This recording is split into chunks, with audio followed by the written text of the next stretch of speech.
Magandang gabi, Pilipinas! Marjaw na Duyong Siargao. Ako si Libert de la Costa At ako naman si John Libay. para sa Kalimbahing Araw.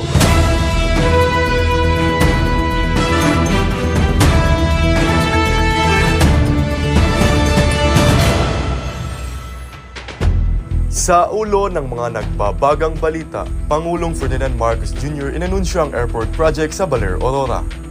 Proyektong pabahay itatayo sa pamalaang panlalawigan ng Quezon. Ibinalita ni Pangulong Ferdinand Bongbong Marcos Jr. sa mga mamamayan ng Baler na magkakaroon ng paliparan sa Baler, Aurora upang palakasin ang turismo at umunlad ang kabuhayan ng mga tao. Ito ang kanyang pinahayag sa kanyang pagbisita Biyernes ng umaga, Hulyo 12.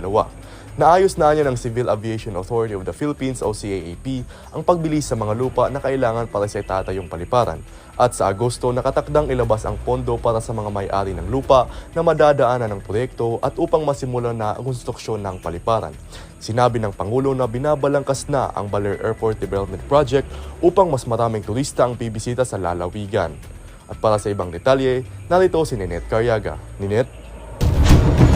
Sa pamamahagi ng Presidential Assistance sa mga benepisyaryo, sinabi ni Marcos na patuloy na pinagplanuhan ng gobyerno ang Baler Airport Development Project sa layuning makabili ng mas malaking aircraft. Ayon kay Marcos, patuloy pa rin ang pagbabalangkas sa paggawa ng Baler Airport Development Project. Mahalaga ito upang maari nang makatanggap ng malalaking eroplano at dumami pang pasahirong pagsisilbihan nito. Ayon sa Pangulo, magtatayo rin ng passenger terminal building bilang bahagi ng airport development. Nagbabalita ni Ninette Carriaga.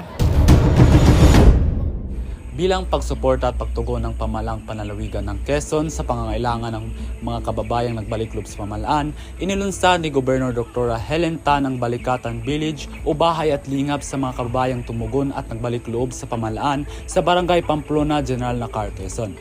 Pinasinayahan ng Bayanihan Village ang humigit kumulang 1 hektaryang luting pinapahiram ng pamahalang bayan ng General Nacar, Quezon sa loob ng 5 dekada ng sabisa ng USO-FRAC agreement sa pagitan ng dalawang pamahalang lokal. Ang naturang pabahay ay proyekto ng pamahalang panlalawigan at itatayo sa pagtutulungan ng iba't ibang ahensya at pribadong individual.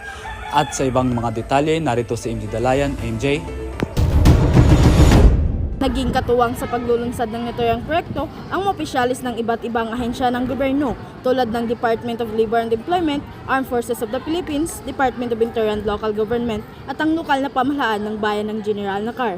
Lubos naman ang pasasalamat ng mga naturang kababayan sa pagkakaroon ng pagkakataon na magbago at maranasan ang mga tulong na handang ihatid ng pamahalaan.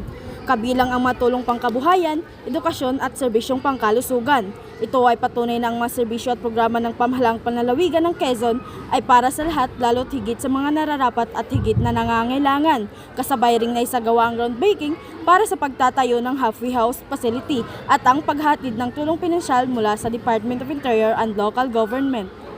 Nagbabalita, MJ Dalayan.